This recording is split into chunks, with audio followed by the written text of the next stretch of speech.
Hey, what's going on? I'm recording this on a Sunday. So hopefully you're watching this on a Monday. Hopefully you're in school and you don't have to quarantine or you're not dealing with any illness or you're not flying to any softball games or whatever it is. But that's why I record this. Can you hear somebody? I just start recording. I'm at home, obviously, and then somebody upstairs is running the trash compactor. So I don't know. This microphone might be good enough that you can't hear it. But this is Crash day 4. Hopefully we've already had a discussion about what happened on Friday. So I say let's get to reading and we'll see what happens when I share the screen. Make myself super small. See, I need to click on the page for the Cloud Kindle. Ooh, it didn't mess up this time. But it's a Kindle Cloud reader so I can read it right on the Mac, but oh, no, I just noticed I forgot my glasses. We should be all right. So, one of the big reveals we probably talked about was we know at least one of the people in the 9 body bags. The number of body bags are going to change depending on what Jules does. She might make it the situation better or she might make it worse. So, let's start reading in the highlighted part. I mean, there's no way she's going to sleep, right? Like she had that busy day of working like on MLK Day, which is like a week from today. So she was busy working and she tried to watch a little TV to relax. But then for the first time, she saw the vision on something she was watching. I toss and turn, checking the clock every few minutes, willing my mind to go blank, willing myself to go to sleep, which makes it even more impossible. I have this ridiculous urge to call Sawyer to make sure he's alive, but tell myself I'll be mortified at school tomorrow if I do that. I mean, I just saw him alive this morning. There's no way he could be dead. After a while, I hear Mom coming up the steps. She clatters in the kitchen, and then I can hear her moving things around in the living room, probably throwing junk away. A while later, now somebody's dragging a chair across. Can you hear that? Dragging a chair across the kitchen floor. And a while later, she makes her way to her bedroom where she and Dad will sleep until 9:30 or 10. And then she'll get up and do the restaurant thing all over again with or without my dad. Yeah, you definitely hear that? Like what are we moving furniture up there? It's insane. Just pick the chair up, right? Eventually I calm down. Sometime after 2, I drift off. And the vision following me into my dreams. Chapter 6. 6 a.m. comes fast. We 3 kids all stupidly get up at the same time every morning. Hey, old habits are hard to break. Besides, we miss each other so much after literally hours of being apart. So, little sarcasm there, right? She doesn't mean that at all. She means the opposite. That's what sarcasm is. Hey, that's a great haircut. You say to somebody when their hair has been butchered, something like that. That's sarcasm. Automatically, Rowan and I kick ourselves loose from our blankets and race to the door. I whip it open, and there's Tony emerging from his room. Expertly and almost quietly, we jostle and shove each other in the packed hallway as we jockey for the first slot in the bathroom. Trey shoves his butt against my hip and throws me off balance, knocking me into Rowan, who almost pitches a whole stack of Christmas cookie tins over. Holy crap. I'll change that there. What a racket that would be. I swallow, a snort, and Trey strikes a triumphant gaga pose in the bathroom doorway before sliding in and closing the door. It's kind of like we live in that silent library game show and we're all trying to be the super quiet, be super quiet while competing to win at a ridiculously noisy challenge, which makes everything so much more hilarious. Now, I don't remember that game, but if you look up Silent Library, it's probably 2010, 12 or something like that. Probably when this story takes place, but it does remind me of like A Quiet Place. Like maybe if those monsters, if you're too loud, the monsters will come out. But of course, they just have to worry about their parents. But Now, we've heard the dad is not violent. So it's not like he's going to come out and just go crazy on somebody, but it's more of like a mopey kind of thing, which is, I don't know, probably more sad, I guess. I don't know. Both are pretty sad. But once I have a minute to remember what happened last night, the fun evaporates and I start getting this reoccurring wave of nausea. I can't handle the thought of breakfast right now, so I pocket a granola bar for later. After an hour, when I'm waiting for Rowan to finish her makeup so we can go, I cautiously flip on the TV, hoping I can find the news and not a creepy encore of last night. Thankfully, there's just some morning talk show. No mention of explosions or body bags, no weird vision taunting me. Trey slips past me and flies down the stairs two at a time without saying goodbye. We'll see each other at school. We're in the same lunch and sculpting class, which we, of course, elected to take because why the heck not bring our pizza crust making skills to a new level with clay? The other day, I was making a plate on the potter's wheel and nearly threw it up into the air when I was daydreaming about Sawyer. Next column. My stomach clenches again. Sawyer. Body bag. Is he dead already? In the hallway outside the bathroom, I jiggle the door handle and whisper as harshly as I can, "Hurry up, Rowan." Finally, she comes. We ease out of the alley in the meatball truck. Today's trip to school is brought to you by two chicks with big balls. Rowan flips down the mirrored sun visor and puts on lip gloss, then fusses with her hair. A minute later, she sighs and snaps the visor back in place, slouching in the seat like she's given up on her looks for the day. She's been fussy about her looks a lot lately. I think she's got a crush, but I don't say anything. She pulls out her phone, takes a picture of herself, and then studies it. I smile and focus on the road. Traffic is busy, making every block agonizingly slow, and I'm hitting almost all the lights red. I tell myself not to look at the billboard as we pass and almost manage it. But I steal a glance at the last second. And there's no Cuervo, and there's no Cuervo, just the crash. At school, we park in the back of the lot, which is the only place the truck fits. Can you imagine that? Just think for a second. You're in high school, you have a license, which is good. You have your own car, which is good, but it's a food truck with two huge meatballs on top. Either way, even if it's just a food truck, I mean, that is going to look out of place parked at a high school. I sprint through the parking lot to the school, hugging my book bag and avoiding icy spots, leaving Rowan behind. Inside, I speed walk to my locker and look down the hall like I always do to where Sawyer is usually standing, hanging out with his friends, some of whom are my former friends. I stand on my tiptoes, straining to see through the crowd. At first, I don't see him, but then, thank the dogs, there he is in his usual spot. How weird is that I feel my eyes well up with tears of relief for a second?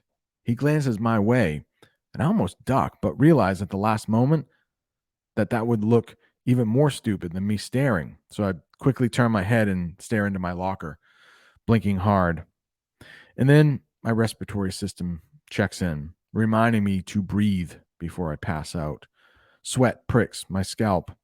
I whip my hat off and slip out of my jacket, and then try to smooth down my flyaway hair in the little mirror I have inside my locker door. I want to start walking to class, but my legs are still a little too weak to keep me from tripping down the hallway. The whole time I'm standing here, all I can think about is how Sawyer isn't dead. This vision thing scares the living crap out of me for no good reason. These crazy scenes I'm seeing are meaningless. So I guess there's maybe something wrong with me. All I know is that it can't be a mental illness. No, not like depression, not like hoarding. Please, it just can't be like all those things at all. All right, so next chapter, chapter 7, and I'm sure, thankfully I have not had a parent who has had mental illness. But you can imagine, if you do or if you can put yourself in somebody else's shoes, that if it's inherited, which, a lot of times it is, you're wondering, "Oh, no. When's it my turn? Is this the beginning of something?"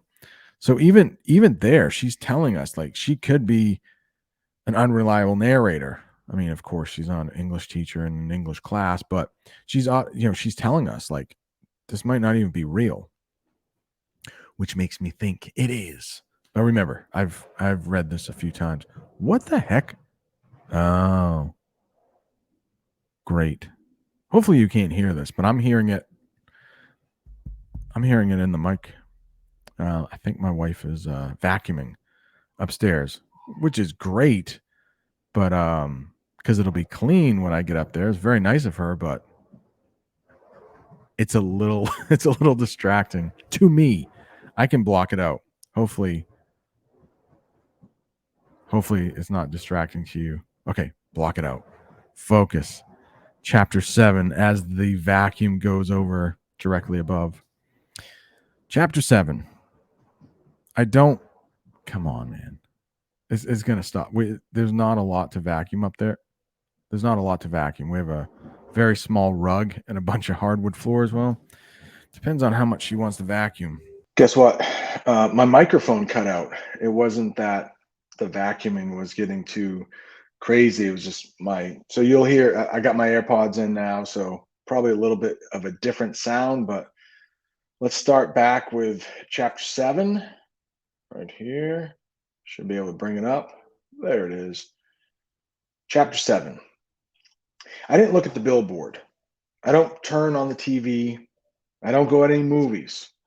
For a week, I keep my head down, go to school, go to work, do homework, go to bed. Still, every morning at school, I look over at Sawyer to make sure he's alive. He always is. 5 reasons why I love a guy who won't talk to me. 1, in first grade, he always let me be the cheetah. We'll learn more about that in a little while. 2, he's kind to people, even the unpopular ones. And if I ever really needed him, I bet he'd help me. 3, he isn't gross. 4, he's soft spoken, under the radar, but somehow everybody seems to know and like him. 5, he volunteers at the Humane Society on Saturday mornings. Okay, so how can a guy that likes animals who volunteers, how can he be bad? Do I think Sawyer has something against my family? Sure, he has to, but he's not mean to me.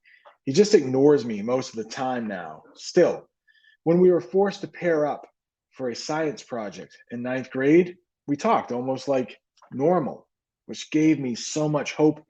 It practically killed me after the project was over and things went back to the way they were. I don't get it. I'm just not really into the drama of this whole family rivalry thing. It stresses me out. I'm guessing he's not into it either because we never talked about it. We never discussed 7th grade and what happened. Now I sort of appreciate that about him because it could have started a big fight. We could have ended up having a major problem. And I know that if classmates began taking sides, he'd win epically. Outside of forced projects, we steer clear of one another because obviously I'm not going to follow him around much. It's not like I don't have other crap to do besides moon around after a boy. I mean, top of the next column. I watch him, though, like all the time, but I'm not a creep or anything. And I eavesdrop. That's how I know about him volunteering at the Humane Society. I really hope one day I'll get over him. Sometimes I think I'm past it all, but then he does that smile and reality hits.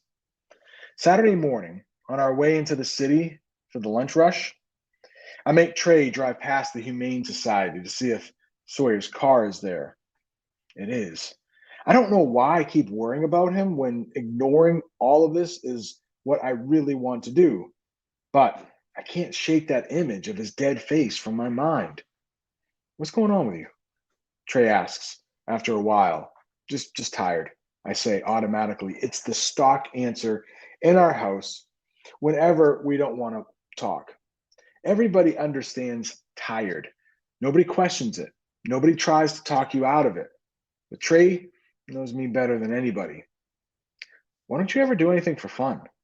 I snort. When? Mom will give you nights off for stuff. You know that. Uh, I don't have anything else to do. You could go see a movie. No, I say. Trey glances at me at the stoplight as we near our destination. I stare straight ahead.